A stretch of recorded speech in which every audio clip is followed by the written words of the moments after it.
Apesar da liberdade religiosa concedida hoje pela Declaração dos Direitos Humanos, existem mais de 250 milhões de cristãos em países muçulmanos e orientais sofrendo por causa de sua fé. Nesses países, os cristãos estão sujeitos a severas restrições legais. Christians in India. Uma elevação dos atos de violência dirigidos a cristãos tem sido cotidianamente registrados na Índia e no Paquistão.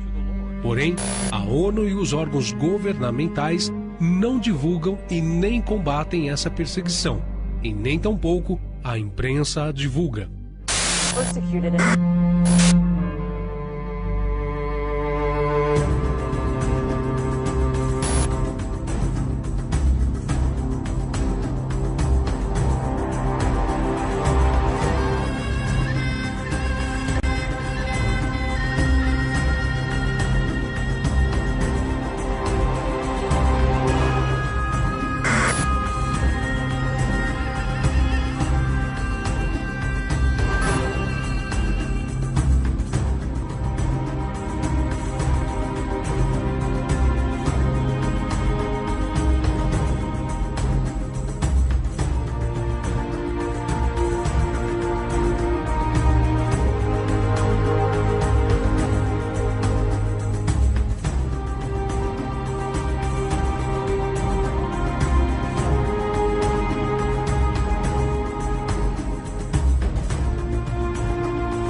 Nos países de fé muçulmana é onde ocorrem as maiores perseguições e dificuldades em viver a fé cristã.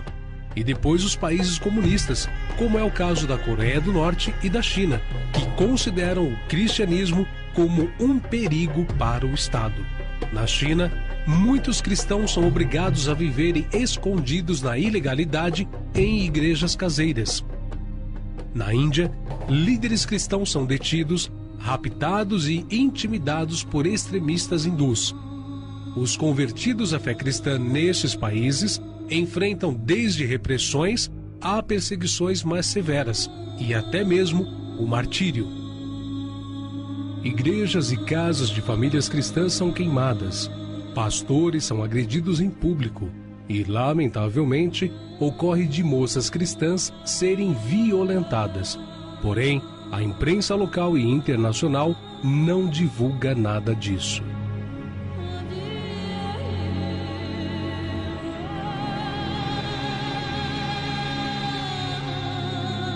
Em 29 de outubro de 2005, na Indonésia, Noviana Maleva estava indo para uma escola cristã com 3 amigas.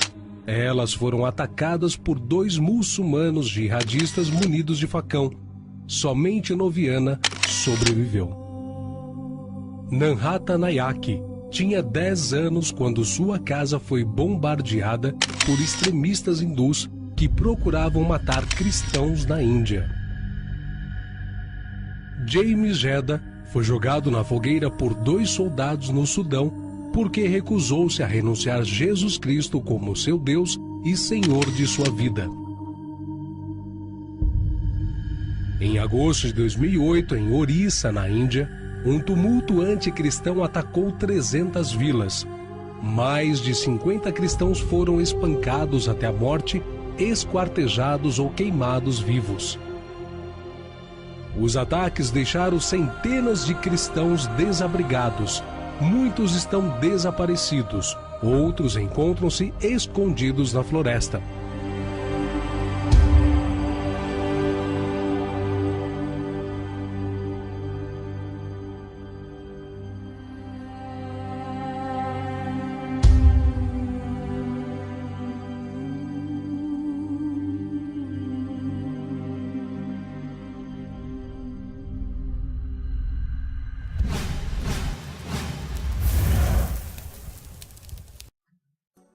Apocalipse capítulo 2, versículo 13 a parte A, está escrito: Conheço o lugar em que habitas, onde está o trono de Satanás. Nesse segundo vídeo, Potestades, eu vou primeiro fazer referência à frase do missionário, eu vou até citar o nome dele, acredito que ele não vai ficar bravo com isso, missionário Daniel, que vi uma pregação dele na igreja Comunhão e Adoração em Cristo, quando ele esteve ao Brasil, que ele está fazendo uma obra do Senhor ali na Europa, na Suíça. E ele fez uma pregação muito bonita, como eu disse no outro vídeo, praticamente foi um testemunho a sua pregação.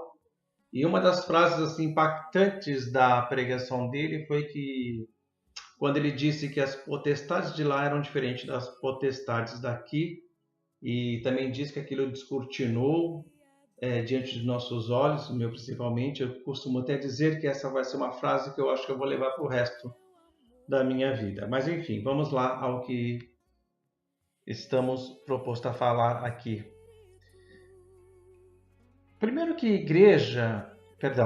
religião e Estado, essa combinação não dá certo. Nunca deu certo na história da humanidade. Desde lá da época dos primórdios até os dias atuais, isso não dá certo, porque o Estado ele tem que ser laico. A pessoa ela tem que ter liberdade se ela quer cultuar tal divindade ou não. E quando há essa fusão de religião e Estado, isso não acontece. As pessoas não têm esse privilégio de escolha, o que nós chamamos de livre-arbítrio, né? As pessoas são obrigadas a cultuarem aquela divindade, seja ela qual for. E o que acontece é o seguinte: a perseguição para as demais religiões, ela é estendida. No caso, quando alguém tem um problema de não querer negar a sua religião, é claro, como nós vimos aí, é até sentenciado à morte. No caso do vídeo está falando dos cristãos, mas eu estou falando religião como um todo. Quando o país tem esse religião e Estado fundidos numa coisa só, isso é só para todo mundo, não escapa para ninguém. Mas no caso da igreja em si, por que os cristãos são mais perseguidos? Porque eles não negam o nome de Jesus, eles não negam a Jesus. Até mesmo porque Jesus não nos negou quando ele veio para se entregar por nós. O nós que nós estamos falando não é uma coisa exclusiva da igreja. O nós é o mundo inteiro, inclusive aqueles que perseguem. Ele não negou, não se esvaziou da sua glória, se fez homem e veio morrer por todos nós. E uma frase que ele diz: que todo aquele que me negar diante dos homens, eu o negarei diante do meu Pai. Por quê? Porque tem que haver essa reciprocidade entre Jesus e os seus e Jesus. Essa comunhão, a palavra comunhão entra aí. Essa coisa meio que como que fosse fundida mesmo ali. E isso se faz muito quando participamos da ceia do Senhor. E devido a isso, os cristãos, lógico, né, independentemente de qual seja, não quero aqui criticar, falar de religião de A e B, mas eles, quando são colocados, vamos dizer assim, contra a parede, eles não negam o nome do Senhor, pelo menos não de coração. E são perseguidos, violentados, torturados, massacrados. O seu direito de exercer a sua fé, ele é, pelo Estado, com a força do Estado, ele é proibido. Assim como também de outras religiões.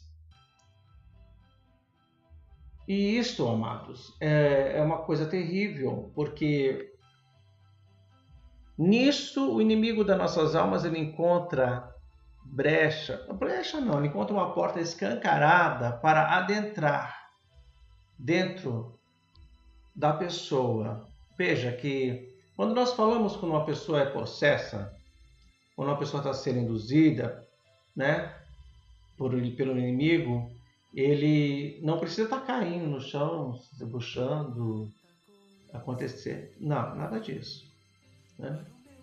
Isso é consequência. Eu até classifico essa classe aí como os mais fracos. Porque os poderosos mesmos, as potestades mais poderosas, eles sabem como entrar de um jeito que você, se bobear, você nem percebe. Assim como entrou na mente de Hitler, entre outros, né? Mas Hitler, vamos citar aqui agora.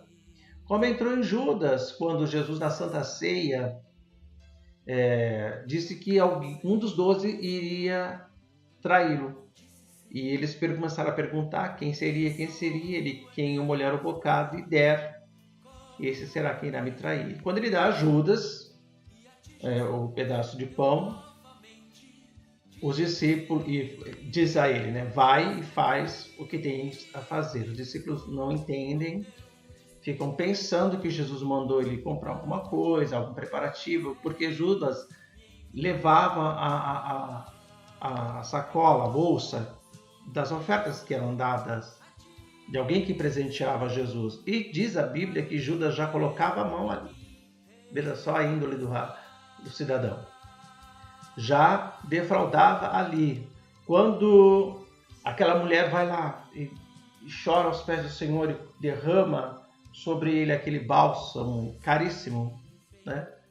E é ele quem se levanta e fala, olha, mas isso aí, porque esse desperdício é esse, isso aí poderia ser vendido e distribuído para os pobres. Mas ele não falava isso olhando para os pobres, ele falava isso porque ele já enfiava a mão no dinheiro que não era dele, né? Como a gente vê por aí hoje em dia também, né? Mas isso não é o assunto de agora. Enfim, quando Jesus ele fala isso para Judas, diz que imediatamente Satanás ele entra dentro de Judas, ele toma posse dele. E Judas vai lá e entrega o Senhor. Uma outra passagem, o Senhor está lá com seus discípulos e eles estão ouvindo o povo falando que ele era João Batista, que ele era Isaías, e era isso, era aquilo. E Jesus perguntou para ele, vós quem dizes que eu sou? Pedro diz, tu és o Cristo, o Filho de Deus vivo. E Jesus diz, bem-aventurado és João, porque não foi a carne ou o sangue que te revelou, mas o Espírito Santo de Deus. E na sequência o Senhor vai falar que ele precisa ir até Jerusalém, que ele precisa padecer, morrer, aquilo tudo. E Pedro é aquele que se levanta, não, Senhor, não vá até Jerusalém, nós estamos aqui querendo desviar Jesus do seu propósito. E Jesus vira para ele assim, para trás de mim, Satanás. Por quê? Porque ele tinha uma obra a ser feita. Veja que a mesma pessoa, na mesma conversa, foi tanto usado pelo Espírito Santo de Deus, por ser revelado, né, para ele, como disse Jesus, e a mesma pessoa foi repreendida pelo próprio Jesus, dizendo para trás de mim, Satanás, porque estava se deixando usar por um sentimento, né? Veja só como os sentimentos nos levam a cometer tolices, né? E o sentimento de Judas na sua traição, de ira, de desconforto, seja lá o que foi, deixou com que o inimigo entrasse no seu coração e fizesse o que fez. Aonde eu quero chegar com isso? Eu quero chegar assim, nessa parte. É muito fácil para o inimigo entrar dentro da nossa mente. É muito fácil para o inimigo nos perturbar diante de uma amargura, diante de uma ira, diante de uma mágoa, diante de uma depressão. É muito fácil, queridos, é muito fácil. Essas potestades, eles têm essa habilidade. E não é à toa que o irmão, quando estava pregando ali, ele estava contando por que ele disse isso, que as potestades lá são diferentes das potestades daqui, até mesmo porque ali naquele local é que, né, o negócio acontece mesmo, fervilha, né, o negócio ali próximo à Terra Santa.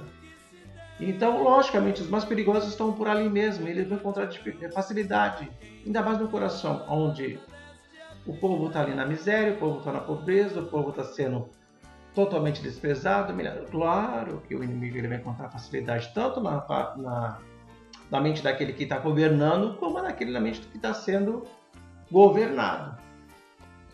Então, não dá para estender muito para falar sobre o assunto, porque o tempo está indo, mas vamos orar para Deus abençoar os missionários que estão naquele lugar, naqueles países que nós vemos aí, aqueles que têm sede de serem salvos no Senhor Jesus. Vamos orar por eles também, porque através de alguma forma o Senhor faça com que a palavra chegue até os seus corações, eles se convertam e que o Senhor possa pelo menos atenuar a vida dos cristãos que moram naquele lugar até que o Senhor venha.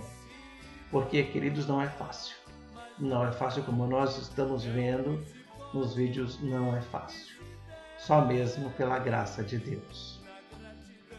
Lembre-se disso. Quando você for orar, lembre-se de quem está lá trabalhando e de quem está necessitando da ajuda divina. Amém?